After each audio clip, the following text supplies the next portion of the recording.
Hi, I'm Lisa Entwistle, founder of Wealthy Living and host of Wealthy Living Radio Show.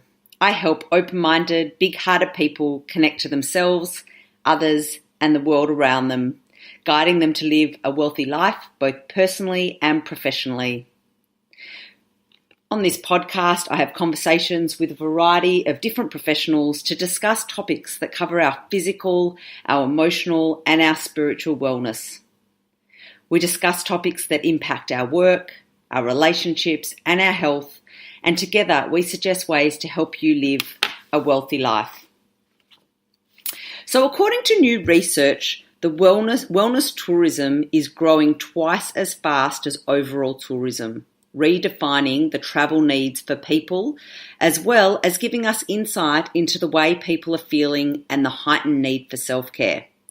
So today I have with me a beautiful woman, Samantha Lippiat, who is a wellness travel expert, and she has a wonderful business that does all wellness and health travel for people, which we'll talk a little bit more about in a minute. And she's here with me today to discuss wellness travel and self-care. So Samantha is living her dream. So as a digital nomad and an entrepreneur and a lifestyle by design advocate and co-founder of Australia's first dedicated travel company, Health and Wellness Travel, she is living a life that she loves and wants to help others do the same. She has an unbridled enthusiasm for all things travel, health and fitness, and is committed to providing healthy holiday options that are not only enhance but change people's lives. Her goal is to bring active holidays and wellness tourism into mainstream acceptance in Australia and showcase that taking care of yourself can be very enjoyable and incredibly rewarding experience.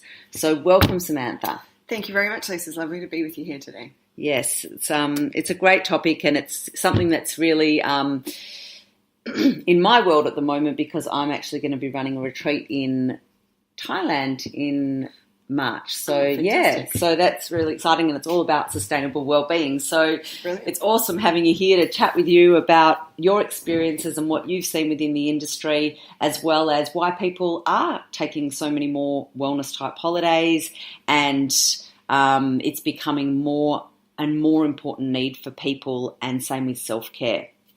So I'd really like to talk to self-care first, rather than to the travel and the travel holidays. Self-care, I suppose, like so many other words within the wellness industry, it has taken off. We're seeing it everywhere on social media, from self-care challenges to blog posts to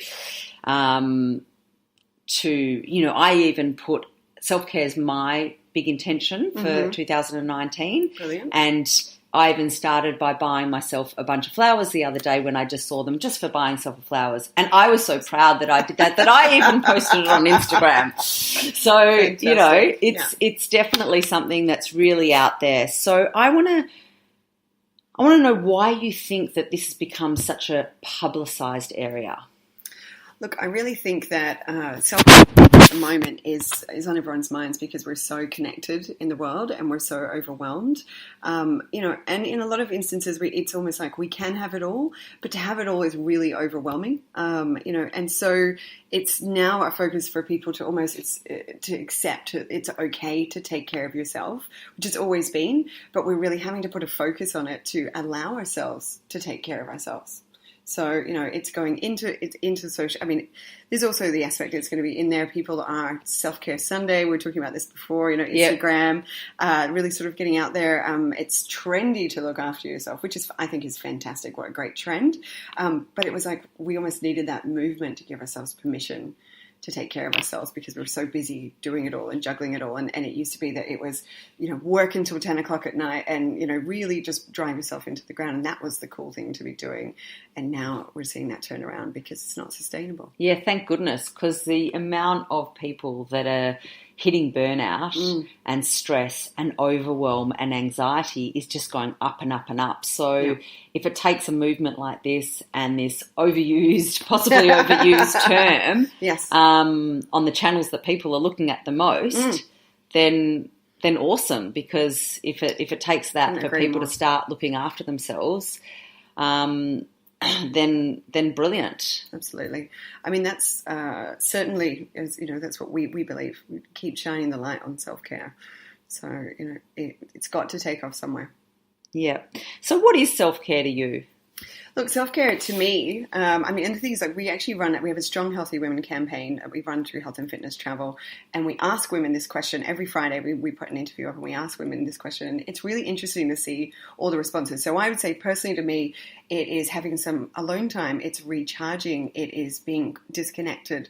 I mean, I often dream, being a digital nomad is great, and running your own business is very exciting. But you're always connected. You always have your phone with you. You're checking. So when you say connected or disconnected, you mean I want my phone digitally? digitally to be, and to spend time with loved ones and just have that connection in person. Yeah. But I mean, I sort of dream that, go to the beach and throw my phone into the water. But I joke that my phone is also waterproof, so I could just go in and get it back out. What we do, we just see this real range of people will say it's everything from having a massage and a bath and, going on a holiday or going, to take the time out for themselves, or having a nap, or saying no, or painting your nails, or doing a course that you enjoy, or painting, it really varies. It's like, it's just doing stuff that recharges you, that you need, that isn't a commitment to somebody else. That's what I would say self-care is. So does that then border for some people, and in some people's perspective, on self-indulgent, and then make them feel guilty for taking that time? It absolutely does. Again, this is a big message that we're trying to say, self-care is not self-indulgent. And even if it is self-indulgent, indulge yourself. Why don't you deserve some of your own time? Why don't you deserve to do things that you enjoy? I mean, if you're not feeling every day you're not loving life, it's probably because you're not taking any time for things you like to do. So absolutely, indulge yourself. But it's not, it's something that you are absolutely allowed to do. Take care of yourself first. You can't fill from an empty cup. Yes. And it's so true, isn't it? I mean, we try, and especially for all the mothers that are listening, we so often try to pour from the empty cup. I mean, you're trying to give away your cup. That's if right. You give your kids you have the better cup, and I'll take the old cup, and I'll totally. Totally. And, it's interesting because even when we look at mothers and new mothers, you look at the rates of postnatal depression going up. Mm-hmm. But I would like to see a study done on how much is postnatal depletion and how much is postnatal depression. Yeah, interesting. Because I think, I'm not saying that there's not postnatal depression. There certainly is. There's no doubt about that. But I think a lot of it starts or is postnatal depletion because there's no one taking everyone's exhausted when you're just getting no sleep. Absolutely. I was going to say that's it. I mean, simple things like that, sleep, eating, being nourished, having good food, getting the energy in. Really, they're the principles of going on a wellness holiday, and this is what you're missing out on a lot as a new mother because you're exhausted, you're not eating properly, you're, as soon as those things go out the window, mental health is sure to follow. Yeah. And it's really interesting because I think that often it can all go into a circle, like a vicious circle around and around, because when we're not feeling full and joyful and our self-worth can go down. Mm-hmm. And when our self-worth goes down, because we're feeling tired and exhausted and overwhelmed and anxious, we don't eat well, we often don't make those decisions because we don't care enough about ourselves in those moments to necessarily make the good choices. To be able to go back to that sort of center. You just continue, as you said, you make the quick decisions. If you're, especially your mum on the run, you'll be eating something off the kid's plate or you'll be grabbing something, really simple. You won't be going, what do I need in this moment? You always don't stop to check in with yourself even, so yeah. Yeah, so and then it goes in that cycle because often when we are feeling when we are giving ourselves a lot of self-care and we're feeling really good, we want to make really good choices. Yeah, absolutely. Oh, you definitely get on it. I mean, that's the thing. When you're on a good roll, when you're feeling great and you recognize that, then it's easy to continue to make those good choices.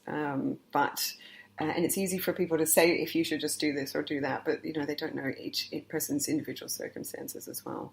I really think you should do something for yourself every day. Even if you can start the day by doing something for yourself, because then you'll start your day knowing like, hey, today I did, I went for a walk on the beach, or I woke up and I did a Pilates class. If that's what brings you joy, did it for yourself, and your whole day isn't just about other people. Yeah, that's a great tip. And I think for people that are listening today, if you find that doing something for yourself each day sounds really big and overwhelming, pull it back, simplify it. It doesn't have to be a really big and overwhelming thing. It can be a 5-minute thing. Yeah. Or just, I was talking about with a client this the other day, and it's really interesting because I'm not one who spends a lot of time on makeup or doing my hair or maintenance type tasks. Okay. And I think in the past I've been guilty of, let's say, judging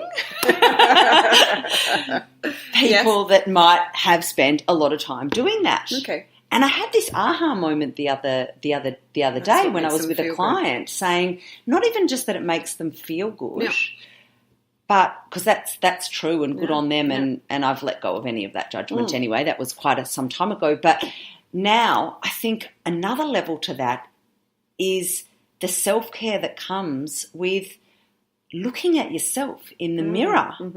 Yeah. When you're putting your makeup on or when you're, because it's a routine. Yes. Yeah. And in the end, whether it's makeup or whether it's a gratitude practice or yoga exercises, whatever it is in the morning that you're doing as a routine is a form of self-care. Yes. Yeah, absolutely. And so it doesn't really matter the reason behind it always.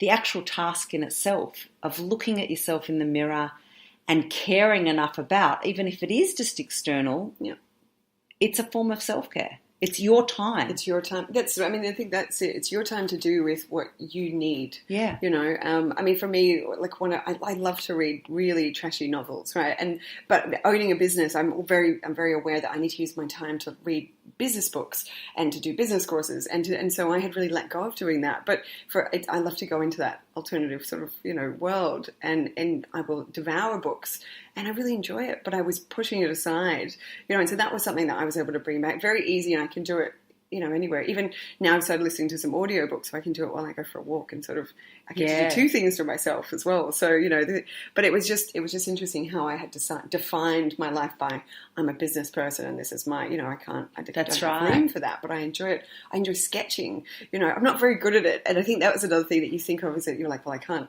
as an adult you can't do something artistic if you don't have a talent. I was like, well, I'm not trying to sell them. Yeah, exactly.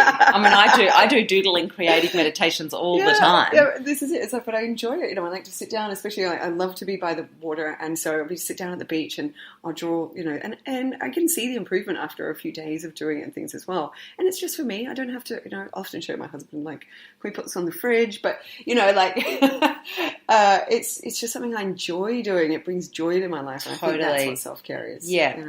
And all of those are really good examples. And I think that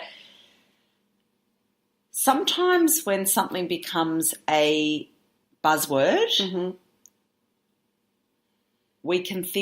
people can think that there is something complicated about the task because it's become a thing. It's another thing. It's on the to-do list. Whereas but the truth is that self-care is just something that can be really, really basic and be seen in so many different ways. Even just for me, something that's become a routine for me is often lighting a candle, nice. Which makes the room smell nice, but just the way that I do it feels good. And for those moments, I'm just really present with placing the candle and lighting the candle, and it becomes like it's a little ritual, a 1-minute little ritual that feels nourishing. That's fantastic. So I think that if people can get their heads out of it meaning anything specific and seeing it just as a moment for you. A moment for you. Yeah, absolutely. It's a moment. Just take the time that you need for you. It doesn't have to be. You don't have to post it on the internet. You don't have to tell anyone that you've got a particular day. It doesn't even have to be done on a Sunday.